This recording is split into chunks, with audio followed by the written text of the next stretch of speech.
Hello and welcome to For the Love of Truth. This is episode 285.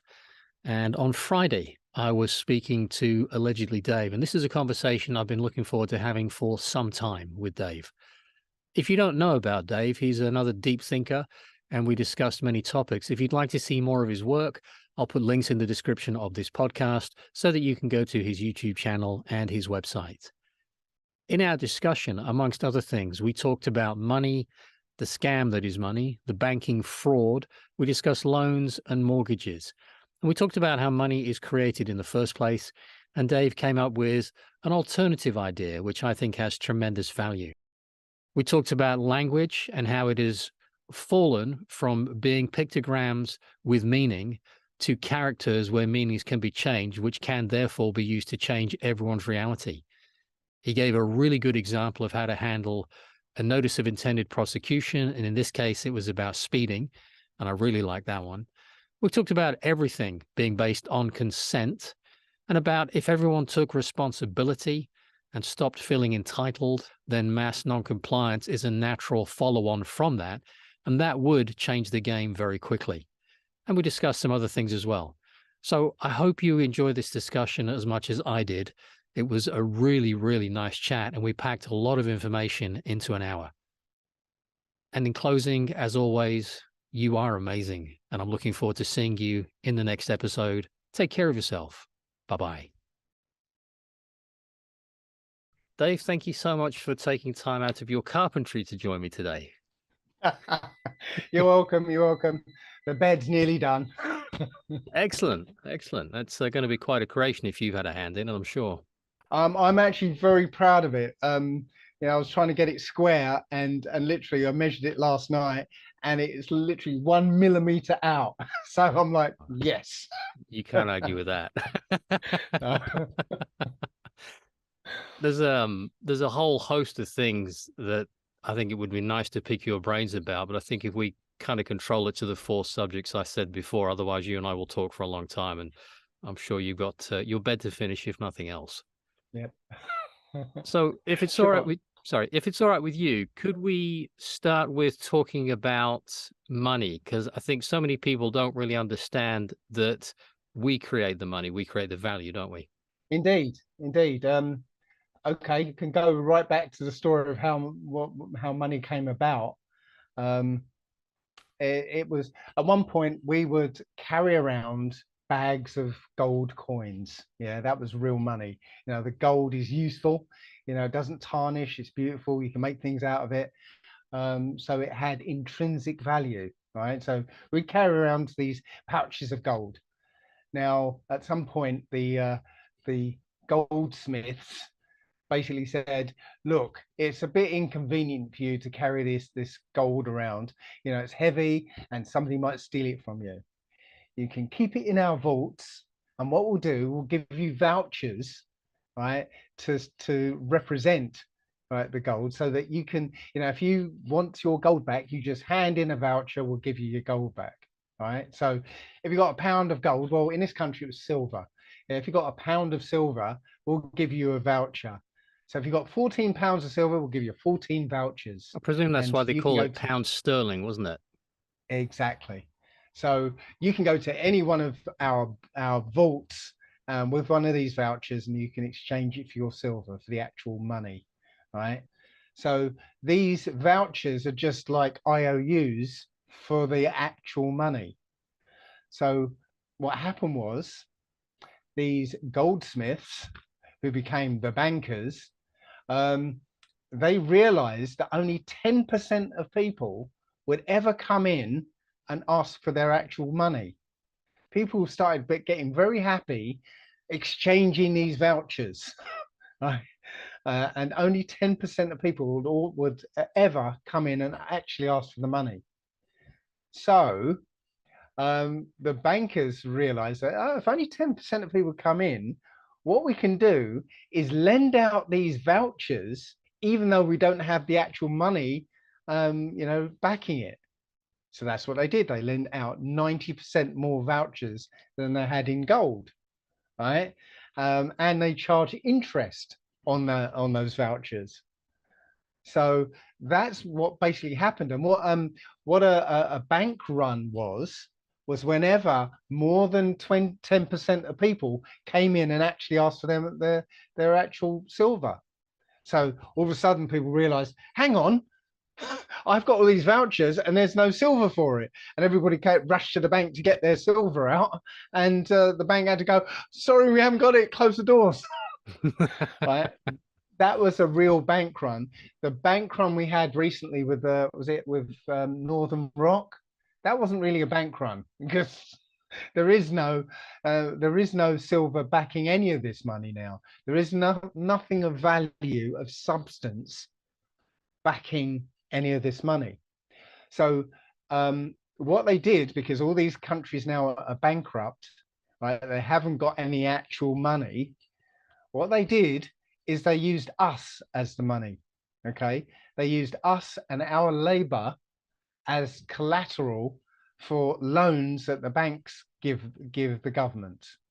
So it's our labor, our energy, which is now the money. So when you get a bank loan, you know, the bank doesn't actually give you anything. It doesn't move money around, right? It, you know, say you go to the bank for £100,000, right? They give you a loan agreement, you sign it, you hand it over to them. They don't move 100,000 banknotes over to your account, or they don't move gold around or silver or anything. All they do is, based on this loan agreement, which is actually a promissory note that you've just created, all they do is type in £100,000 into your account. That's it. Invisible, intangible digits. They've just typed into a computer somewhere. And now they expect you to work your ass off for the next 10, 20 years or so to pay back those digits plus 3 times the number of digits on top of that. So you put your energy into paying back somebody typing out a number in a computer. And that's it. The money comes from you. You are the money. You're the energy that's behind that promissory note that you create. And every time you get money from a bank, that's the process. Promissory note, promising to pay a certain amount, which means promising to work, use your energy to create this money, and they just give you invisible digits, you know, in exchange. It's a completely fraudulent system. Yeah, it's a scam and a Ponzi scheme, isn't it? Absolutely, and it's doomed to fail. I'm doing something about mortgages at the moment, and what people don't realize is that it's mathematically impossible for 70% of people to pay their mortgages back. It's impossible for 70% of people to actually pay the mortgages back. Now it's hidden because people move, refinance and all this, and it kind of keeps the game going, and people don't realize that they're doomed to fail. But I can explain it if you want. Shall I explain it? Please, yeah. Right. So the big bank swindle, right, is, and it's very subtle and people don't notice it, but when they lend money, they only create the principal. They don't create the interest, right? So let's imagine there's no money in the world, right? Zero money, okay? Now, I go into a bank and I borrow £100,000, right? So I spend that £100,000 into the world, right, to buy a house, and now in the world there's £100,000, right? Let's imagine you do the same thing, right? So you buy a house, you've now spent £100,000 into the world. There is now £200,000 in the world, right? Let's imagine 8 more people do the same thing. So now there's £1 million in the world, right? 10 times £100,000, yeah? Right. Point is that with interest, right, You owe £300,000, but the bank only created £100,000 for you. So you've got to get your three or extra 200,000 from the pot of money that's in there, which means out of the 10 of us who've just bought a house for £100,000, right? Only 3 of us are going to manage to get the £300,000 to pay off their mortgage, right? That leaves less than 300,000. I think leaves 200,000 in the world now, because 3 of us have paid off our mortgages. It's only £200,000 in the world, which means it's not enough for the other 8 people to pay their mortgages. Impossible. So yeah, it's impossible to pay it. So they absolutely know they're going to, have people defaulting on their mortgages. So yeah, it's the whole thing's a scam. I think somebody said, and I can't remember who it was a bank president, ex-bank president, who said, if everybody knew how money worked, there'd be a revolution in the morning. Yes. Yeah, I remember reading that. Yeah. Yeah. No, it's an absolute shocker, and I would encourage people to have a deeper dig into that and have a look at it. And there are some other good books on the whole banking system as well. Absolutely. It is well, again, I'm looking at mortgages, and if people realized, and I won't go into it because probably take too long, but so let's imagine you bought a house for 100,000. The bank will make something in the region of 1.8 million pounds out of you and this mortgage, whether you pay it back or not. All right. So this idea that okay, a mortgage is not just money, it's a note, I guess an insurance policy, basically, so that if you don't pay, right, they take the house. Right, now they're taking the house because of the idea that they'll be out of pocket if you don't pay. And we believe that because it seems to us that, yeah, if we don't pay, they're going to lose out. And so, they've got the right to take the house and all that.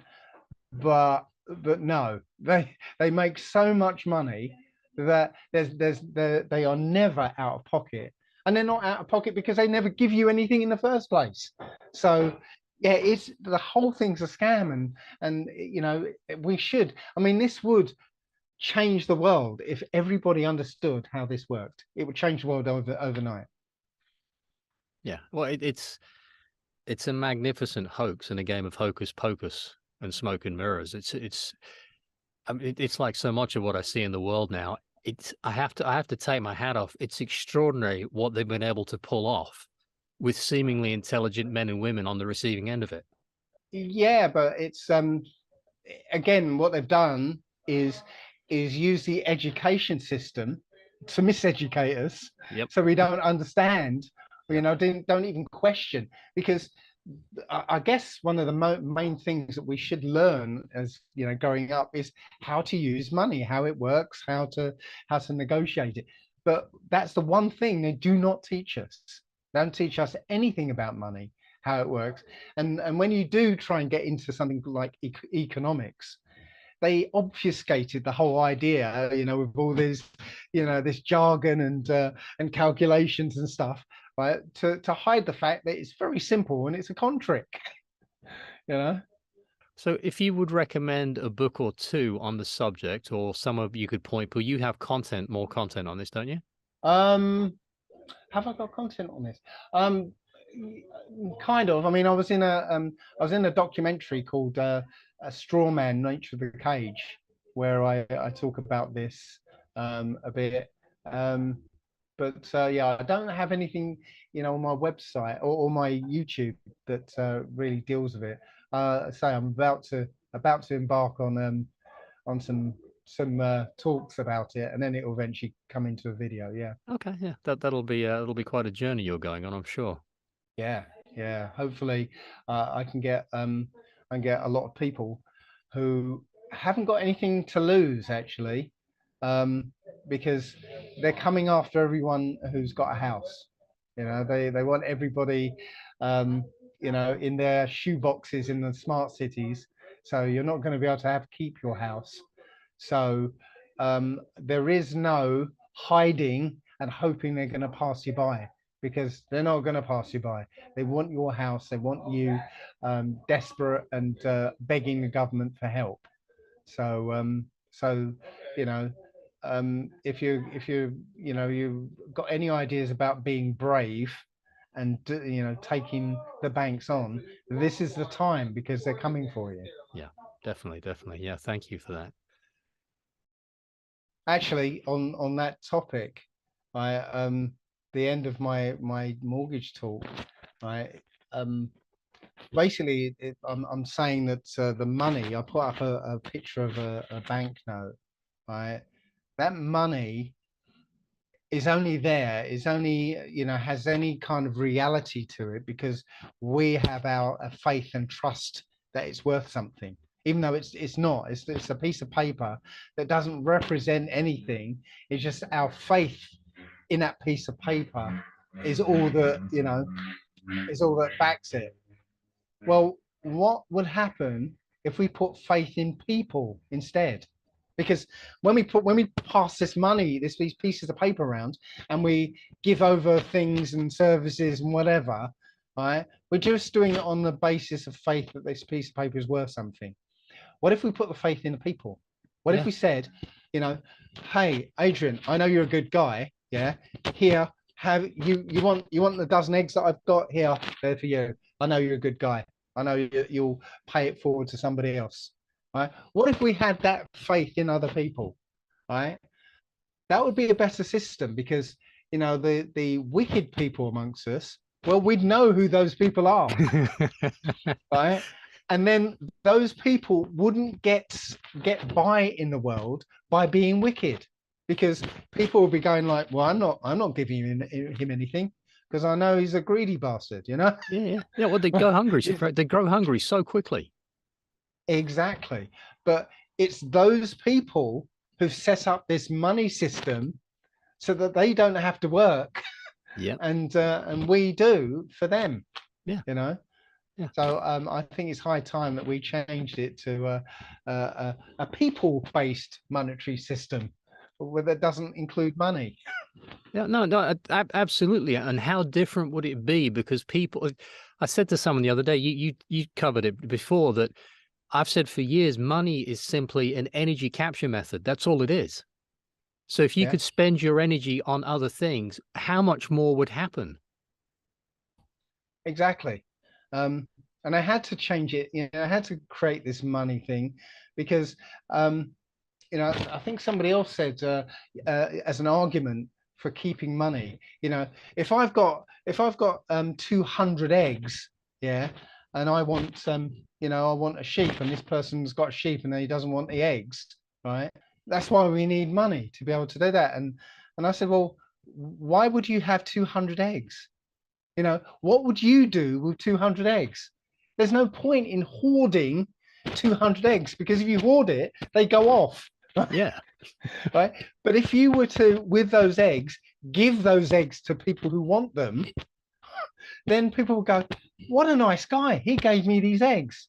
And then when he's like, I need a sheep, one of these people are going to go, well, that nice guy that gave us the eggs the other day, he wants a sheep, and I've got a few sheep here. Yeah, mate, have a sheep. Yeah, exactly. That's how it should work. Yeah. And I've got this idea I call 1,000-man island. Yeah. If you and me and the nearest 998 people got marooned on a desert island, yeah, right, what would naturally happen is that you would find what it is you are good at and you like doing, and you would do that. So you might find, I actually love fishing, so you go out and you start fishing. I might find that, I love building huts. So I'd be building huts. And, once you come back for fishing, you've got 10 fish. Well, you know what? You're going to only eat one fish. So it's like, hey, anyone wants a fish? There's 9 here. Yeah. Yep. Right. And if you're like, oh, I need a hut, right? You can come to me and say, Dave, can you build me a hut? Righto, I love building huts. Yep. And I'll build it. Money doesn't have to come into it. No. Right? It's only those people who don't want to participate, who don't want to work, who don't like everybody else, right? Who have to bring in something like money so that they can not do anything and rule over everybody else, right? And everybody else becomes a slave to them. Um, and that wouldn't work in a system where it's all about who you are and what social credit, the real social credit you have. Yeah. And the distinction between their social credit is that your credit rating is based on how well you serve their system. Yeah. Right. Rather than a social credit based on what sort of person you are. Yeah. You know, I'm all for a social credit system, just not theirs. Well, what they've done is they've taken, a reasonable concept and idea and turned it in on itself to make it a weapon. Twisted it like they do with everything. That's right. You know, that's a characteristic of this bloodline. They take everything, twist it into a weapon. Yeah, that's right. Yeah, I keep telling people it's an inversion. Everything's an inversion. If nothing else, if you're too lazy to figure it out, at least walk in the opposite direction and see how it looks. Yeah, exactly. We had a chat the other day and we were talking about language, and I wonder whether you could kind of step back into that. I was asking you about how English was such a crap language in terms of trying to define and describe anything, because it's so easy to have multiple meanings, to obfuscate things, and it just lacks so much. Yeah. Well, a view of how this language is exactly how you just described it. If you look at the Inuit language, they have 50 words for snow, because in their culture, snow is very important. Yeah, there's a snow. Knowing the difference between types of snow is life and death. There's a certain type of snow that's going to hide ravines.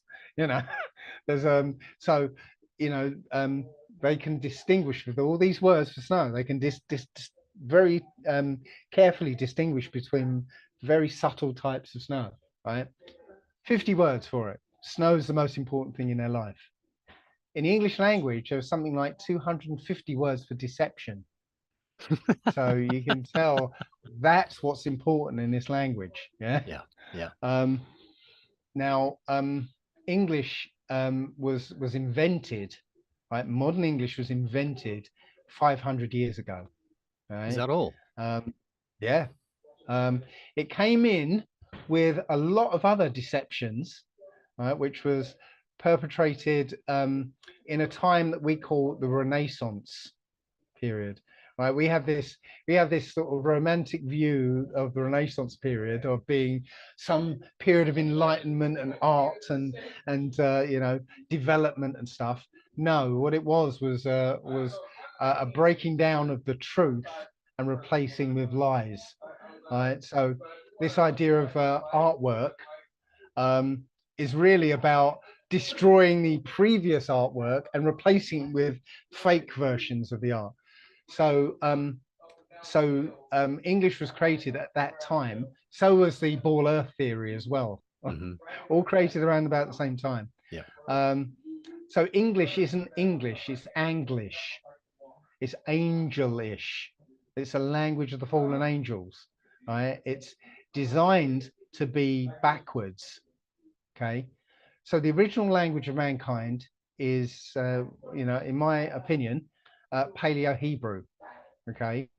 Now, did I do the little demonstration? You did. I did. Okay, so I don't have to do that again. Right. So the language of Paleo-Hebrew is the language of pictograms, which work on the heart and the intuition. Right. So you see these pictograms, you know what it means. Okay. Now, so let's look at the letter A in Paleo-Hebrew, the sound. It is a picture of the head of an ox. So imagine a triangular face with horns and ears going out the side. Yeah. So the Phoenicians or the Canaanites sort of standardized the script, the pictures. So instead of a drawing of an ox head, it would be a kind of V shape, yeah, with a line through it. So the top of the V are the horns, the line through it are the ears, and then the face. Okay. So that was the first letter in the Hebrew, Paleo Hebrew alphabet. So when it got to Greek, sorry about the noise. It's all right. When it got to Greek, sort of the sort of west of where Paleo Hebrew was spoken, that ox head got tipped out over on its side. So it's now like that way with a line through it, which is the Greek letter alpha, right? When it got a little further west, it got tipped another 90 degrees until you got the letter A, right? And as it evolved, it lost the meaning of being an ox head. It just became a shape that represents a sound, right? Rather than a pictogram that represents a meaning. Yes. So our language was turned into a left, or the original language turned into this left brain process where the pictograms don't mean anything. They're just meaningless shapes. And you get taught by rote. Yeah. That shape means ah. That shape means the sound ah. That shape means the sound ah. And same with the letters and the words. So, you know, as I said in the last one, river, moving body of water, river, moving body of water, river, moving body of water. Now you go, oh, look at that. There's a moving body of water. That's a river.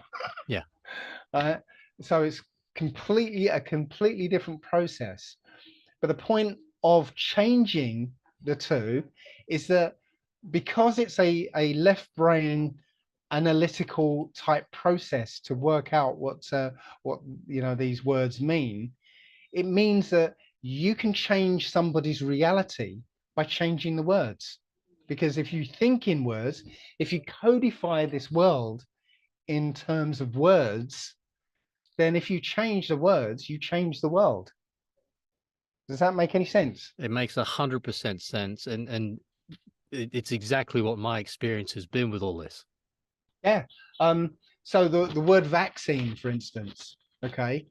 Well, they've, you know, over the course of this fake pandemic thing, if I'm allowed to say that without you getting into trouble, they've changed the definition of the word vaccine, right? So, you know, we can see it because we grew up with the original definition. And now they're sort of they've blurred the lines. You know, we're not going to be fooled by it so much. But our children, who didn't really know the you know, the original meaning, they've got a different meaning. So they've got a different reality about what a vaccine is. So when we think of one, right, we think of one thing, they think of something else. Their reality is completely different to ours. It's probably not a good example, but you maybe see what I mean. Yeah, I do. Yeah, I mean, I think one of the important things, like if you're looking at anything legal or lawful, that intent is everything. And then you've also got to be particularly careful about the definitions that are being used, because the words might sound the same, but they have completely different meanings. But also that, you know, if you ask for clarification of the meaning, it's also useful to ask, well, what other possible meaning should I not be considering in my interaction with you, to try and get some clarity, because it is so hard. Yeah, well, especially in a legal context. I mean, that's a complete minefield. You know, I was just saying to somebody the other day, there's a word that catches people out all the time, and it's the word notice. Right, so you get notices through the door all the time. Yeah. Now you think, right, your mind thinks that notice it's somebody letting you know of something. Right? Yeah. But that's not it, right? In a legal context, the word notice means offer. So if you get a notice of intended prosecution, it's an offer of a prosecution. Yep. Do you want to be prosecuted? Yeah, it changes the whole reality of what you're looking at. But in your mind, it's like, oh, they're letting me know that I'm being prosecuted. No, you're not. You're given the offer. And because of that misunderstanding, then you accept the offer without realizing it. Yeah. And now you're kind of trapped in that process. But if you understand it's just an offer, well, there are ways of declining that offer, you know. Or there's ways of because it's just an offer. Do you want me to go into that Yes, in a please. little Yeah. more detail? Yeah, I've had quite a lot of similar stuff on my channel, but this would be really good the way you're doing it. Yeah. Right. Well, an example is let's say you've got a letter, notice of intended prosecution about speeding. Okay. Now, the whole thing about speeding tickets is that it's a process. It's a well worked out, streamlined process that they get you in there. Once they get you into their process, there is no escape. It's like you're on rails up to the end where you either pay or get punished, right? Once you're on those rails, there's no escape. They've got it so well thought out that there's no escape, right? The escape comes before you enter their process, right? Well, when that notice of intended prosecution arrives, right? If you see that as notification, as being told that okay, you're being prosecuted, well then you will act in a certain way that puts you on those rails, and now you're stuck. That's it. But if you realize it's an offer, you're being offered, to be prosecuted. Well, at the offer stage, there's still a way out. You're not on those rails yet. Okay, so the best way, in my opinion, is ask for proof that you were there. Right, because they're trying to say that you were at a certain place on a certain date at a very particular time. So let me ask you, where were you 2 weeks ago on Saturday at 5:45 p.m. and 30 seconds?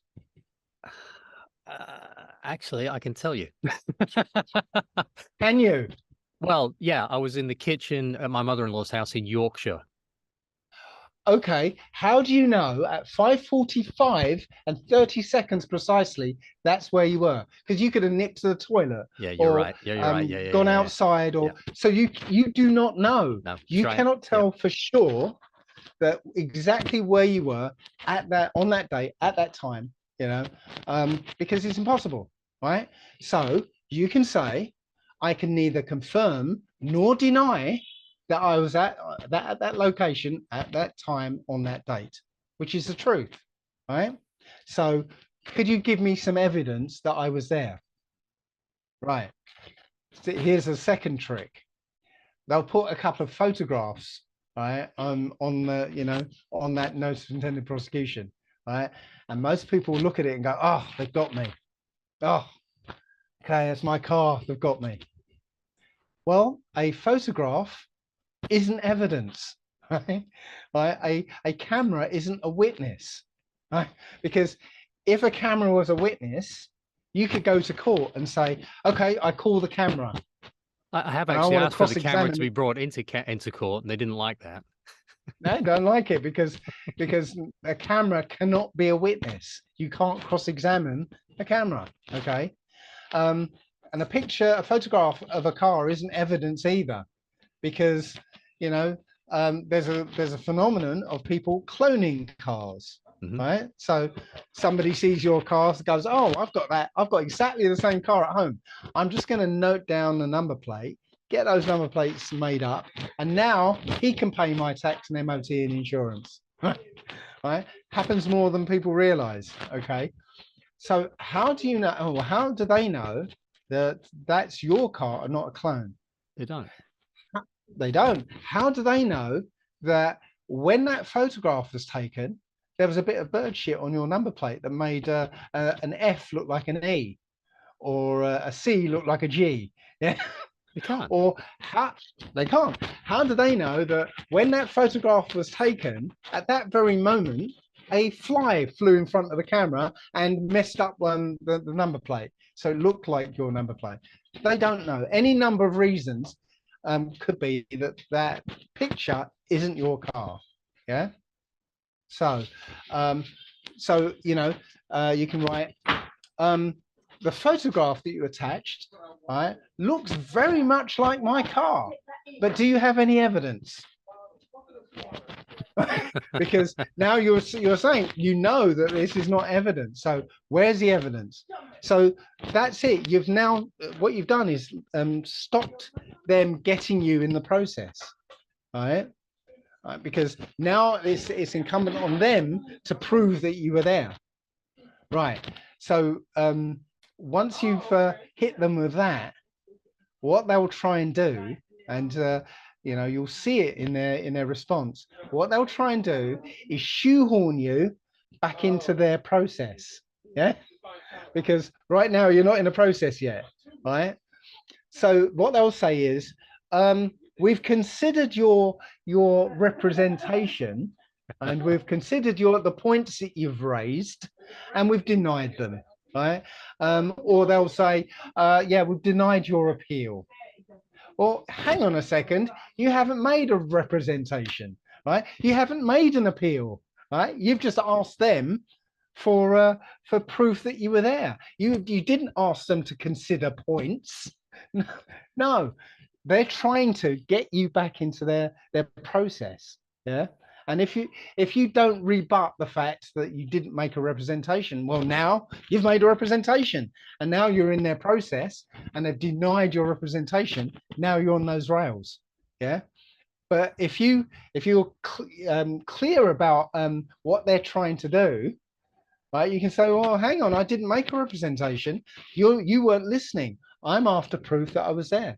Stick to your guns. And they have to go, well, they have to throw their hands up. There's a maxim in law that says, he who leaves the battlefield first loses.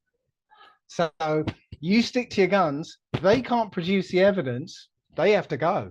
Yeah. No, that's absolutely awesome. And it's a really, I'm going to do some content because someone I know decided to not register the birth of their little one recently, but they also decided they wanted to be able to travel, so they wanted a passport. And there was a lot of toing and froing and back and forth between me and some others, and she got to the point where she was able to get a passport issued without the birth certificate. But there was so much of that pushback, trying to push her into their process, but she wouldn't have it. And in the end, she got a passport. Well, this is the thing. It's everything in this world is down to consent, right? It's all optional. It's all voluntary. But they don't give that impression, do they, Dave? Because they're sneaky bastards. No, because again, they use words, right, that cause you to think a certain way, to believe it's mandatory. Yeah, even the word mandatory doesn't mean you have to do it. It just means voluntary. Yeah. But it sounds like you have to do something. Well, it's like the word summons, isn't it? Because that's just an invitation. Exactly. It's just an invitation. But again, in your mind, it feels like, oh, I have to go. I have to do this. I have to do. Yeah. If you step back a second, what makes you think that a word written down on paper or a sound compels you to do anything? Yeah. It's just what we've been taught to do. You know, we went to school, an authority figure said, stop chewing gum in class, you know, or raise your hand when you want to go to the toilet, or, you know, if I ask you a question, you have to answer me. You know, you are taught in school, right, to obey, to follow rules, follow authority figures. Yeah. So yeah, but yeah, training. It's indoctrination compliance. That's what that whole process is about. Yeah. But again, everything, right, is voluntary, and they'll try and coerce you, just like your friend trying to get the passport. You know, they'll say, oh, I actually I've got a better example, right? It's exactly like if you take your clothes back to a shop, right, without the receipt, Okay. So you try and do that. Somebody on the desk, some bod on the desk will go, sorry, you can't return your clothes without a receipt. 9 out of 10 people are going to go, okay, and turn around and go home. All right. But that one person who says, no, get the manager out here. Yeah. That's The me. manager's going to go, and me. But the manager's going to go, you know what? Just this once, I'll do it for you. Yeah. Every time. The point is, he has to do it. The law says he has to return it, receipt or not. Yeah. But it makes good business sense for him to put a bod on the desk, an authority figure, to lie to people, because 9 out of 10 people are just going to believe the lie, and that's it. Yeah. And that's how this whole game is constructed. And if you start to ask the right kind of questions and rebut points and offers that are made to you, very quickly, in my experience, they go, that's it, fine, just go away, leave me alone. Because they don't want to deal with it, because they'd rather carry on dealing with the people that don't do that. Yeah, because the point is that we're being kept as children in this system. Yeah. And the process that I'm talking about, the process of being that one who says, get the manager out here, right? That's the process of being an adult. And as you say, they don't want us to be adults. Yeah. So you know, they'll do everything they can to keep us as children and keep us giving our responsibility away to other people. Yeah. And that's it. It's time to take back our own responsibility. Yeah, and I think you're absolutely right there. That to me is something I've talked about ever since I put the channel together, when I realized what was going on, was that self-responsibility is the absolute key to this, because that will lead to non-compliance. It inevitably leads to non-compliance, because you know the people we give our responsibility away to aren't there for our benefit. Yeah, they're there for their own benefit. So yes, if you start taking responsibility, it will absolutely lead to non-compliance, because you know there's no point in complying to things that you know aren't beneficial to you. Yeah, absolutely. Absolutely. And I think one other important point for people to get as well is, I forget what the maxim is in law, but you can't give away something you don't have to give. So by the same token, the governments can't take any more power than you're willing to give them. Well, that's it. I mean, it goes more fundamental than that, right? The government gets its authority and power from us. Yeah. Right. They don't have them, and you know, any intrinsic. We grant them authority over us. Yeah. Right. So you know that they can't really overstep their bounds unless we forget who we are. Yeah. And Ultra vires, that's called, isn't it?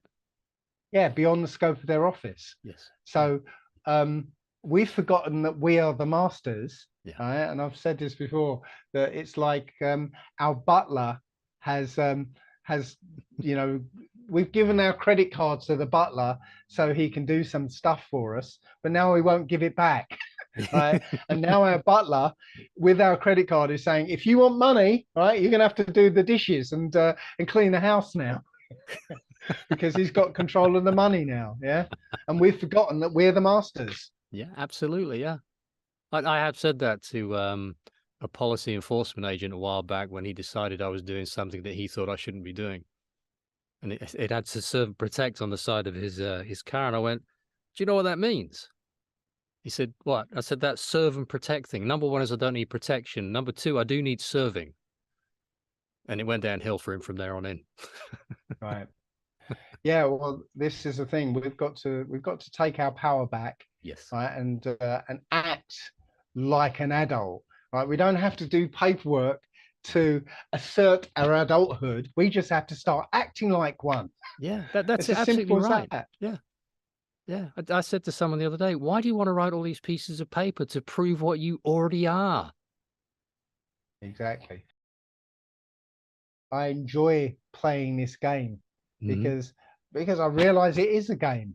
Yeah, it is a game. Yeah. You know, so you can either and it's kind of like when you play Monopoly with a whole bunch of people.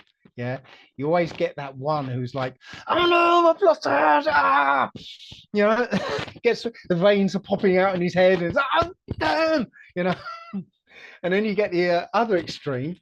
People go, ha, I've just lost everything. What a great game, yeah. The choice is yours. You can take this world, this life, Yeah, deadly seriously, or you can enjoy playing. Yeah, I choose the latter. I enjoy playing. yeah, yeah. I can see that. I can see that from watching some of your videos. Yeah, well, yeah. It's just a wonderful game, um, and those people who take it too seriously, you know, their life will reflect the way they decide to play the game. Yeah, if you take it too seriously, then life becomes serious, and all this hardship happens, and you know. But if you don't, it's like playing a game of snakes and ladders and hitting a snake. Yeah, it's not great, but it's all part of the fun. Of Yeah, course it is. Yeah. What did someone say to me years ago? Said, "Don't take life too seriously because you'll never get out of it alive." exactly. Nobody gets out of alive, so you know. Yeah. So just you're absolutely right. Be an adult. Take responsibility for yourself, but enjoy it. You know, my interactions with the system when I have to interact with it, they're quite amusing now because I've taken the time to figure out how to make it amusing for me. Mhm. Yeah. Yeah. And so, I mean, Well, yeah, sometimes it goes wrong and you fall, you know, you get a cut in your chin, you get a black eye and you pick yourself up and go, okay, that won't happen again. yeah. Well, the example again, going back to the speeding tickets, right?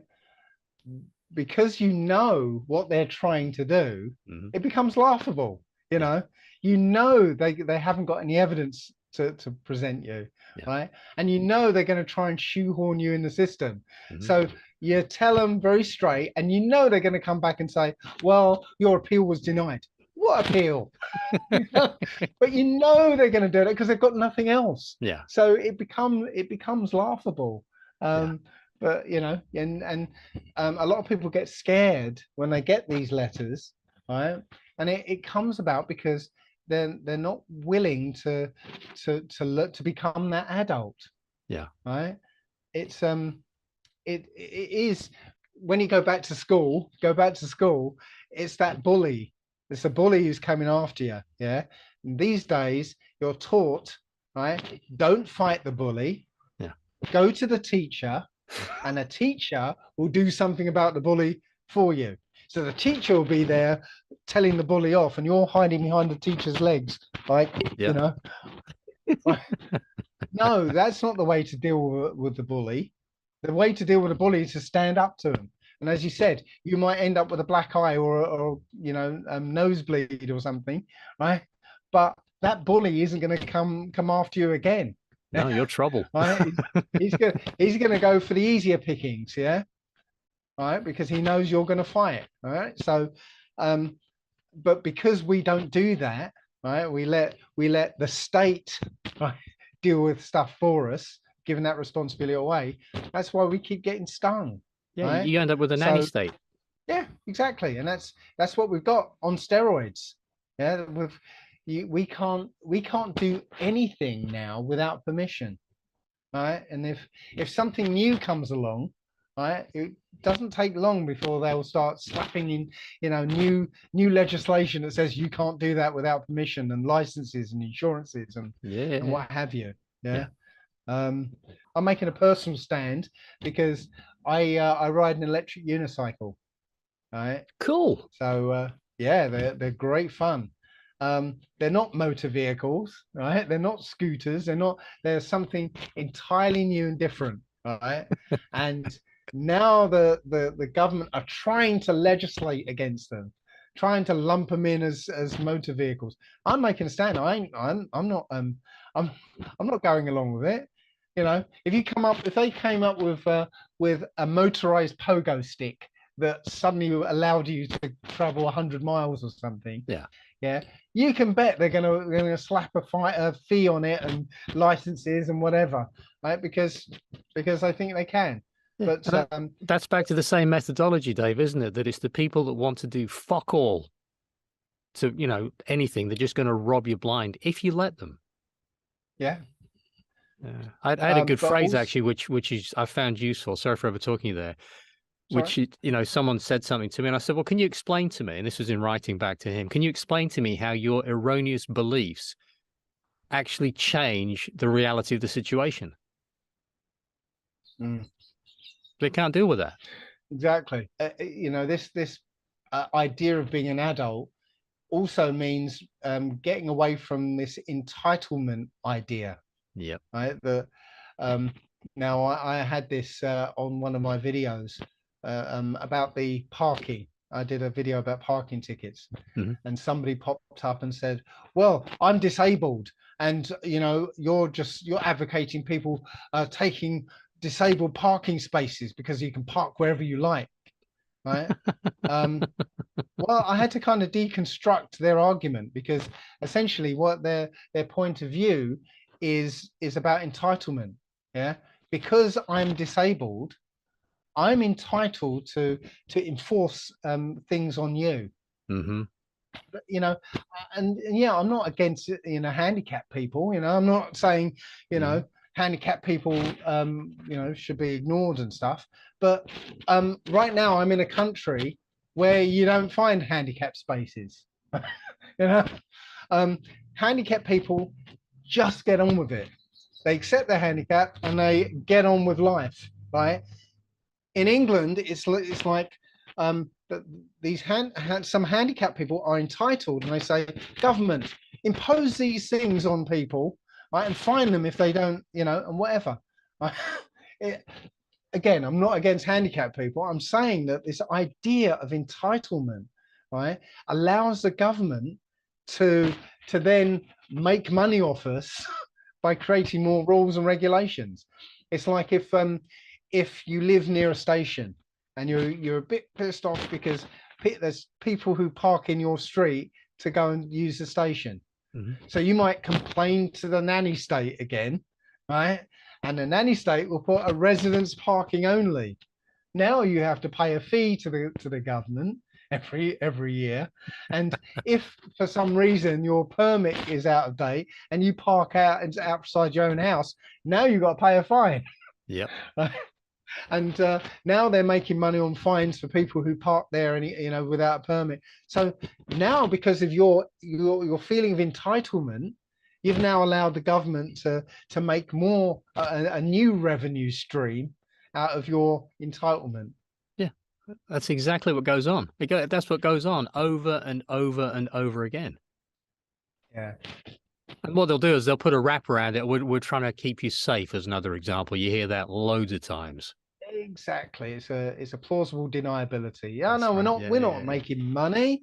We're keeping you safe. We're helping you handicapped people. We're doing this. We're doing that. No, no, it's not about money at all. Yeah. Really, give it back then. Yeah. because say the handicapped people, they're not getting a share No, of the fines for people parking that spot, are no, they?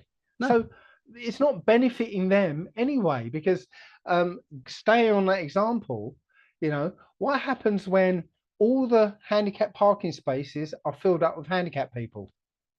Do they complain? you know who do they complain to? Are there going to be levels of handicappedness? Your blue badge, you can't park there because you can walk still. It becomes ridiculous. Yeah, it does. Yeah. Yeah. On the subject of keeping you safe, I said to a guy recently as well, you can put your mind at rest. I absolve you from any and all responsibility of my own personal safety. I'll look out for me. And then that was one of those statements. It was Yeah, interesting because I do that yeah, quite a lot when I'm out and about. You see them glaze over, and it's like you press the Control Alt Delete on a computer, and they've got to reboot before they can start the next word coming out. It's really funny to watch. yeah. Yeah. Again, we're in a crazy, crazy situation, but because we've been educated to see it as normal, the mass of the muggles don't see anything wrong with it. I was going to ask you, what would you encourage people to do? But I think we beat that one to death in the last section. Take responsibility for yourself Yeah, and stop feeling entitled, as you said. exactly. Yeah. I mean, it's as simple as that. As I said, disabled people here get on with it. Yeah, whatever it is you're struggling with, be adult and get on with it. Deal with it. And nobody owes you anything. And part of the game is overcoming difficulties. Yeah. That's part of the game, and that's what makes the game enjoyable. It's more enjoyable to overcome something by yourself than say, oh, somebody help me overcome this. You haven't learned anything, you haven't achieved anything. It's just that you've just sat back and let somebody deal with it for you. Yeah, and there's no future in that. You're going to come back and repeat that lesson until you get it. Yeah. Well, I don't think that happens. I think I literally believe that you only get one go around at this, because you're being tested, and there's no point in having a test where let me rephrase that, Dave. That while you're here, the lesson will continue to repeat. Right. Yeah. Sorry, I thought you meant this whole reincarnation business that a lot of people believe in. No, I went down and explored that a lot, but I think that's just another trap. Yeah, I think so too. I think it's again putting off responsibility to later. Yeah, absolutely. If it doesn't work out in this one, I can do it again in the next one. Yeah. That's fraught with all sorts of problems when you sit down and look at it. Yeah. So there's the evidence for reincarnation. I think I have an alternative idea for that. This idea that people have memories of being somewhere and having another life somewhere. I actually think it's because you are being received. Yeah, your body is receiving the signal that's you. Right, and it's a very particular frequency that your body basically tunes into. Right. Now we see that if say you die and you donate your organs to somebody gets your heart and lungs, well, that person will start to receive you as well. Yeah. Okay, so they might start taking on some of your traits and think it's them, but no, it's you that's being received, and those traits come out. So I think that children who remember another life are like receivers that are receiving 2 radio stations at once. But as the body matures and hones in on one signal, that memory, this past life, this other life, fades away. And you quickly mentioned about donating your heart and lungs there. I hope the people are aware that they only do organ transplants out of a live body. They can't take organs out of a dead body. Yeah. Yeah, that's a hard thing to realize as well. Yeah, it's like, oh crap, really? Yeah, because it goes to this idea of brain death, because there have been so many accounts of people considered brain dead who then suddenly wake up, who aren't actually dead. They feel everything. So when they're taking organs out of a brain dead person, that person knows it. They feel it until they die. Yeah. It's the whole. Well, that's just another corruption. So. Yeah. Again, a wicked world, but again, it's a game. Of course it is, yeah. And you start to get familiar with things. You say, well, I probably need to write something that would prevent that happening and make sure I'm not in that situation anyway. Yeah, I'm not going to worry about that at the moment. No. If I'm gonna die, I'm going to make sure there's no doubts about it. Yeah, that one's done. Yeah. Awesome. But the other thing about dying, we're on that subject. I used to play a video game in an arcade called Defender. Okay, so it was like you got a little ship, and these aliens coming down, and they're picking up little humanoids on the ground, and you've got to shoot the ship and grab the humanoids and put them back down on the ground, that sort of thing. It has this concept of smart bombs. So you've got 3 smart bombs, And if it gets too crazy on screen, so many enemies on screen, you can hit the smart bomb, destroys everything on screen, and you can carry on. Okay. The worst thing when I'm playing that game is to lose all my lives and still have smart bombs left. That means I've wasted opportunities to live, to continue and live or play the game. Mm-hmm. So when I leave this place, I want to leave this place and not have any smart bombs left. Mm-hmm.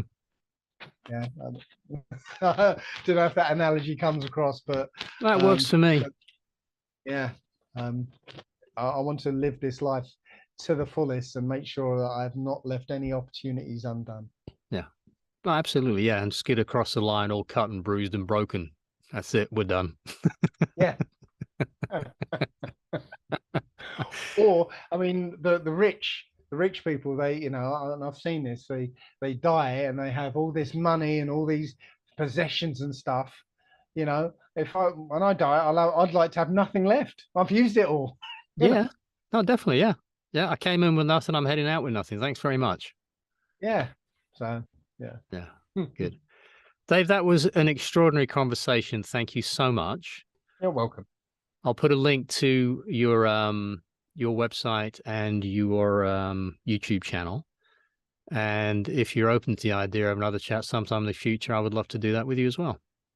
Absolutely. Absolutely. Just I'll have to make sure that my carpentry duties don't interfere again. No, you know, everything works out just as it should. It was absolutely fine. I was able to go and finish off some other jobs anyway, and I saw your email and thought, right, I'd left all the equipment set. Let's jump on and do it. Cool. All right. Look after yourself, mate. All right, you too. Take care. Thank you. Take care now. See you now. Bye-bye.